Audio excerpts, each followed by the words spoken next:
At ayan mga ka-crypto, sabi po sa ating balita dito ay Major Clarity Act update for XRP. Ayan, balitang XRP na naman po tayo sa bidong ito. Yan, nakatutok po kasi ang buong industriya ng cryptocurrency sa Washington habang ang mga mambabatas ay humaharap sa mga magdesisyon sa hinaharap ng regulatory landscape para sa digital assets. Habang pumapasok na tayo sa buwang ito, ang crypto commentator po na si Austin Hilton ay nagbigay ng napakahalagang update tungkol po sa Clarity Act. Ayon po sa kanyang pagsusuri dito, ang mga darating na araw ang magtatakda kung ang batas na ito ay uusad ba bago magsimula ang nakatakdang recess ng US Senate o kung ito ba ay makakaranas ng panibagong pagkaantala hanggang September. Sa isa pong video sa X, yan po, inilarawan ni Hilton ang batas na ito bilang isa sa pinakamahalagang kaganapan para sa digital asset industry. Binigyang diin niya na ang pag-usad nito ay maaaring makaapekto ng malaki sa institutional participation at sa mas malawak na regulatory certainty. Bagamat kinilala po niya ang patuloy na kahinaan ng market, pinananatili niya ang kanyang pananaw na ang legislative calendar ang naging pangunahing focus ng maraming crypto investors sa kasalukuyan. Kaya sa video na ito ay pag-uusapan po natin ang bawat detalye ng ulat na ito ng walang halong komplikadong technical analysis, kundi tututok lang tayo sa mismong takbo ng balita at kung paano po ito makakaapekto sa atin.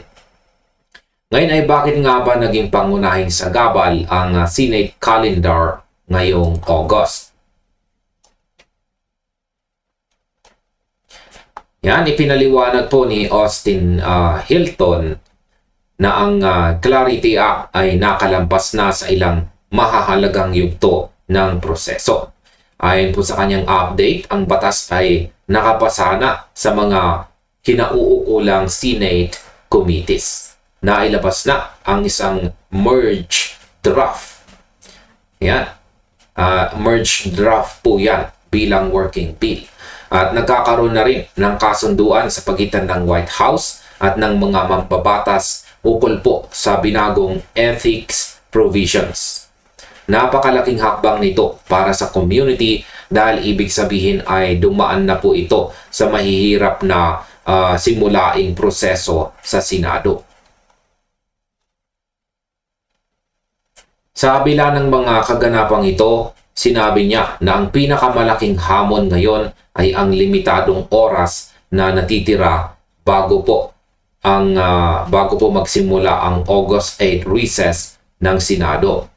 Napansin po ni Hilton na ang mga mambabatas ay mayroon lamang napakasikip na window sa pagitan po ng August 3 at ang August 7. Ayan. August 3 at August 7 para magdaos po ng floor debate.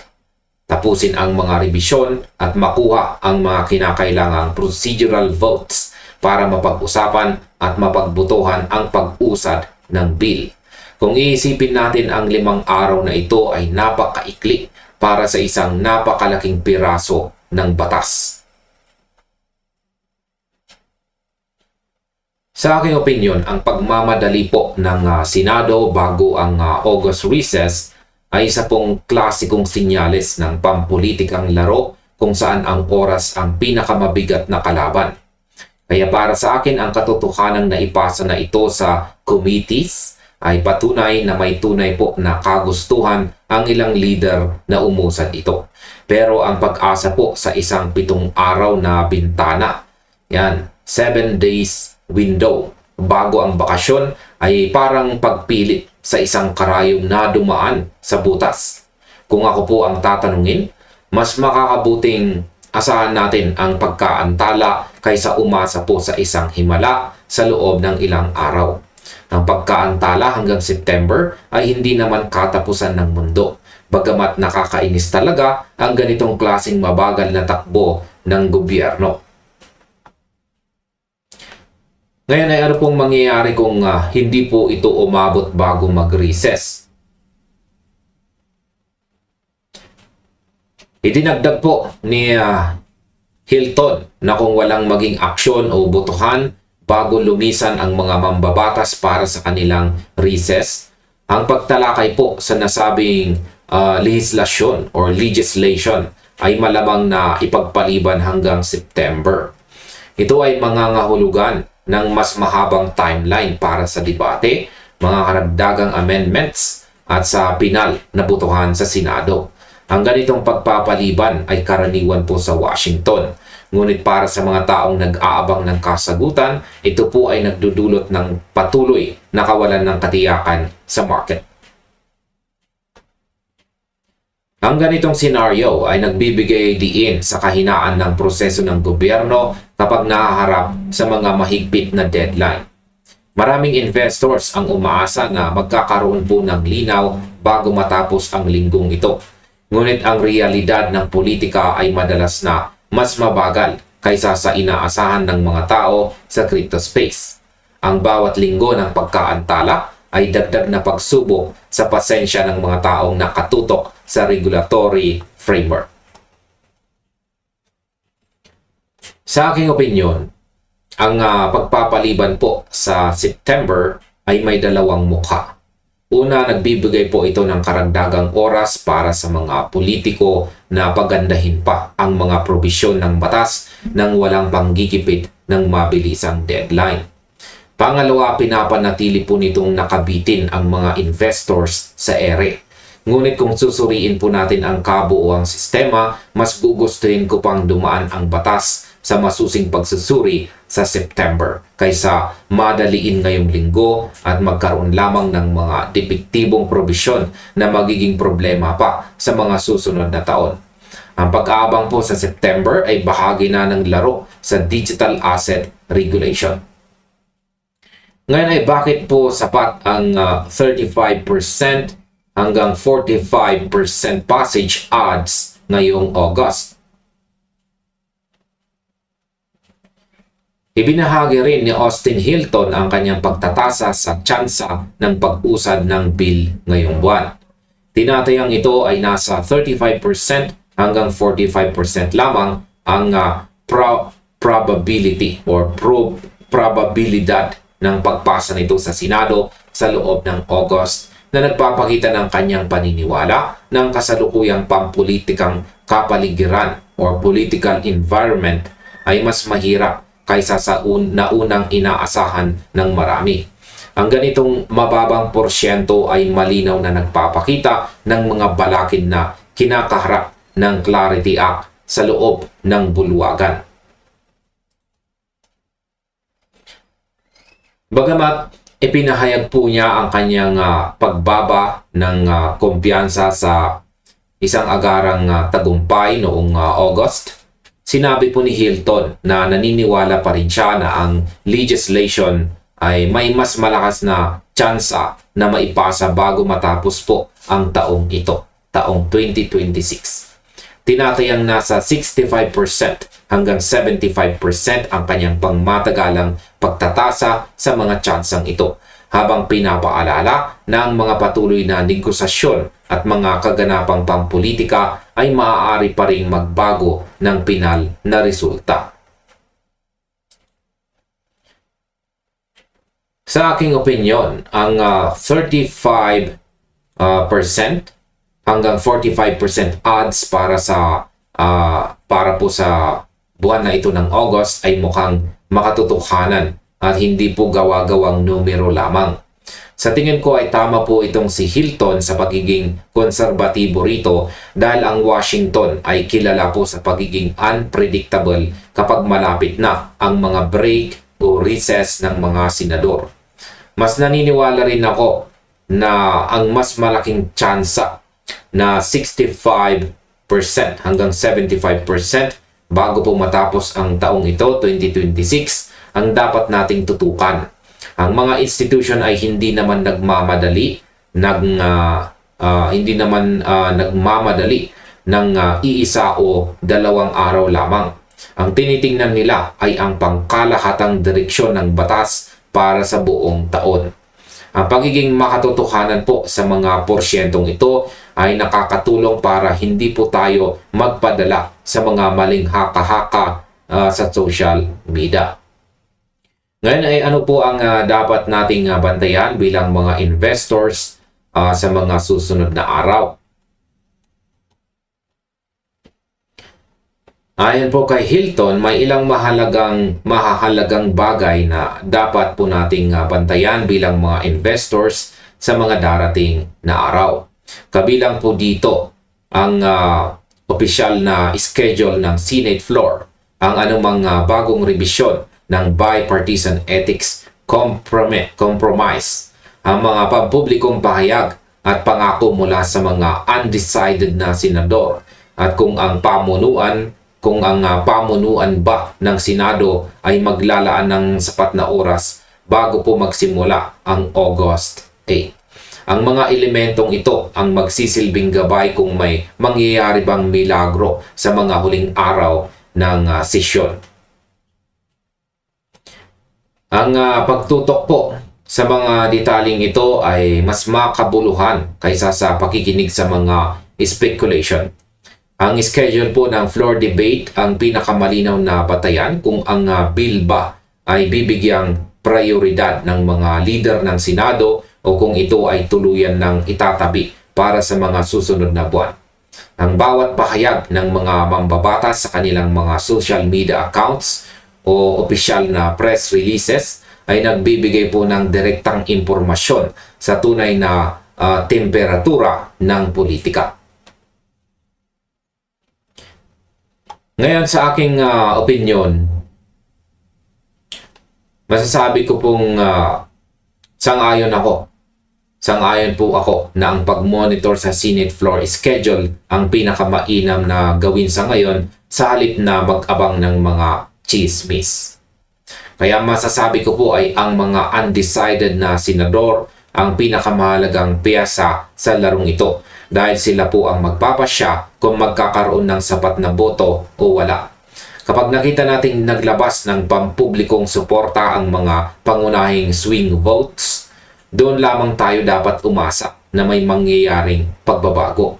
Ang pagsubaybay po sa mga opisyal na dokumento ng Senado ay ang pinakaligtas na paraan para malaman po ang totoong estado ng Clarity Act ng walang halong hype.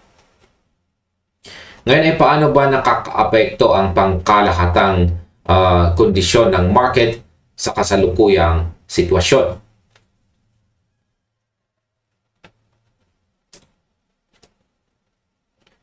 Bukod po sa update sa legislation, tinalakay din ng bahagya ni Hilton ang kasalukuyang kondisyon ng market.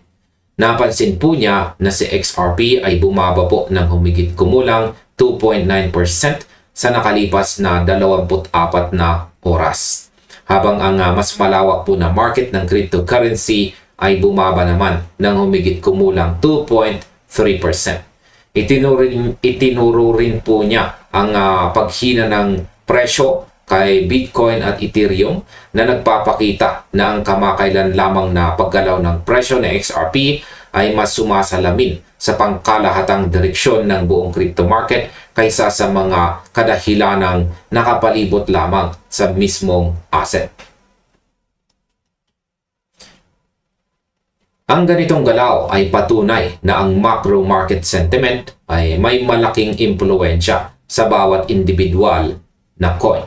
Kapag ang buong market ay nakakaranas po ng pag-atras o correction, mahirap para sa isang token na lumangoy pabalik ng mag-isa. Kahit pa may mga balitang may kinalaman sa regulasyon o institutional na interes. Ang ugnayan ng mga pangunahing cryptocurrencies tulad po ng Bitcoin at Ethereum ay nananatiling gabay sa galaw ng industriya. Sa aking opinion, ang 2.9%